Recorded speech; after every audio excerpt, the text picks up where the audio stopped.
Good morning to all of you.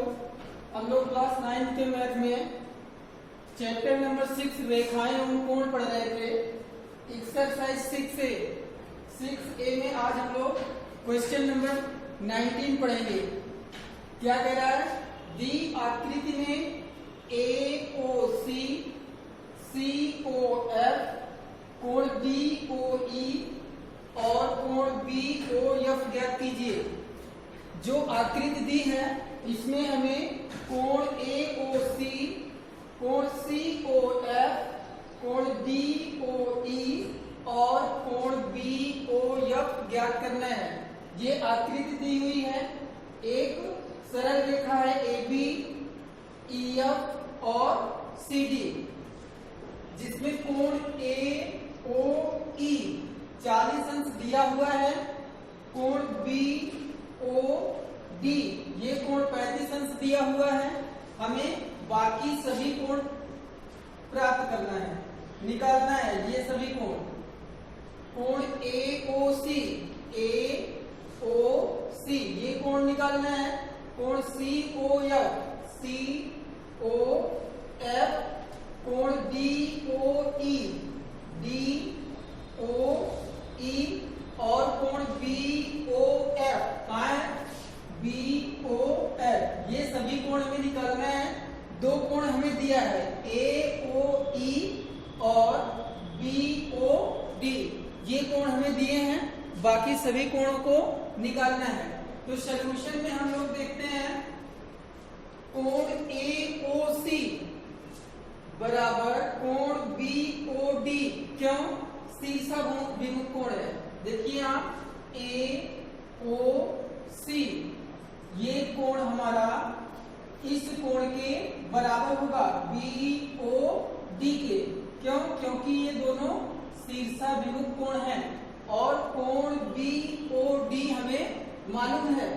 देखिए कोण AOC कोण BOD बराबर है दोनों, तो इसलिए कोण AOC कोण BOD यहाँ चित्र में दिया है। कितना है? 35 अंश है। ठीक है, और ये दोनों कोण बराबर हैं, तो इसके स्थान पर 35 अंश रख देंगे हम। तो कोण AOC बराबर 35 अंश। एक कोण हमें मालूम हो गया 35 अंश, ये वाला। इसी प्रकार से हम लोग देखते हैं कोण BOF ये कोण और कोण AOE दोनों कोण शीर्षा विमुख कोण है। यहाँ देखिए कोण BOF इज इक्वल टू कोण AOE शीर्षा विमुख कोण है। अगर शीर्षा विमुख कोण है तो दोनों बराबर हैं, इसीलिए यहाँ बराबर लिखा गया। और कोण AOE ये चित्र में दिया हुआ है। कितना है? 40 डिग्री है। इसलिए कोण BOF और इसके स्थान पर 40 डिग्री पुट किया गया, तो कोण BOF इज इक्वल टू 40 अंश। ये कोण में मिल गया 40 अंश। अब आइए आगे देखते हैं कोण AOE। कोण AOE प्लस कोण EOD, या इसको ऐसे भी कह सकते हैं कोण DOE प्लस कोण BOD। कहने का मतलब ये पूरे इस कोण की बात कर रहा है। इन तीनों कोणों को जोड़ दिया गया, ये इस पूरे कोण की बात कर रहा है। तो AOB एक हमारी सरल रेखा है। AOB एक सरल रेखा है, तो ये पूरा कोण कितना होगा? सरल रेखीय कोण या रेखीय कोण। ठीक है, और सरल रेखीय कोण हमारा कितना होता है? 180 अंश का।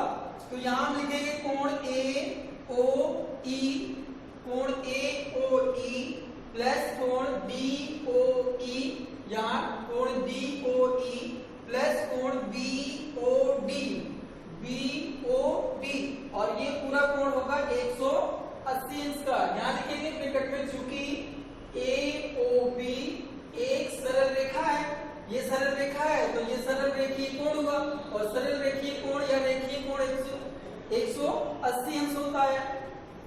इसलिए इन तीनों कोणों का सम जो है, तीनों कोणों का योग जो है वो वो 180 अंश के बराबर होगा। अब यहाँ पे हम देखते हैं कोण AOE, कहाँ है AOE, और ये हमें मालूम है ये 40 अंश है, इसलिए कोण AOE के स्थान पर 40 अंश रख दिया गया। और कोण DOE हमें नहीं मालूम है, कोण DOE ये हमें मालूम नहीं है, इसे ज्ञात करना है, इसलिए इसको ज्यों का त्यों रख दिया गया वैसे। और फिर कोण BOD ये हमें पहले से मालूम है 35 अंश है, तो BOD के स्थान पर 35 अंश पुट कर दिया गया और बराबर 180 अंश। अब देखिए 40 और 35 दोनों जोड़ेंगे तो कितना आएगा 75 अंश। कोण DOE इज इक्वल टू, इन दोनों को जोड़ करके ट्रांसफर कर देंगे, पक्षांतरित कर देंगे, तो कितना हो जाएगा 180 अंश। इन दोनों को जोड़ेंगे तो आएगा प्लस में 75 अंश। जब दाहिनी तरफ इसको भेजेंगे पक्षांतरित करेंगे तो माइनस 75 अंश हो जाएगा। इंप्लाइज दैट कोण DOE is equal to 180 degree में से 75 डिग्री सब्सट्रैक्ट कर देंगे, घटा देंगे तो कितना आएगा कोण DOE is equal to 105 degree. 105 degree कौन सा कोण आया DOE, ये कोण हमारा आ गया 105 अंश। और अब हमें और कौन सा कोण निकालना है, ये कोण निकाल लिए, ये भी निकल गया, ये निकल गया, ये दोनों हमें पहले से मालूम था। अब हमें निकालना है कोण COF, यही कोण बचा है, इसको निकालना है। तो यहाँ चित्र से देखें तो DOE, कोण DOE और कोण COF, ये दोनों कोण शीर्षाभिमुख कोण है, इसलिए यहाँ लिखते हैं कोण COF इज इक्वल टू कोण DOE, शीर्षाभिमुख कोण है इसलिए दोनों कोण बराबर होंगे, शीर्षाभिमुख कोण। इंप्लाइज दैट कोण COF is equal to 105 degree, क्यों? क्योंकि ये शीर्षाभिमुख कोण है और दोनों कोण बराबर हैं, तो इस कोण को इस कोण के बराबर लिख सकते हैं, 105 डिग्री हो गया। ये कोण हमारा कितना है 105 डिग्री, 105 अंश। सभी कोण हमारे निकल गए हैं, इसलिए कोण AOC बराबर 35 अंश, कोण COF is equal to 105 degree, कोण DOE इज इक्वल टू 105 अंश, कोण BOF इज इक्वल टू 40 अंश। इस प्रकार से हम लोगों ने सभी कोण ज्ञात कर लिया जो क्वेश्चन में पूछा गया था, AOC, COF, DOE और कोण BOF। आप लोग क्वेश्चन नंबर जो 20 है इस एक्सरसाइज का, एक्सरसाइज 6A का जो क्वेश्चन नंबर 20 है ये होमवर्क है, आप लोगों को करना है।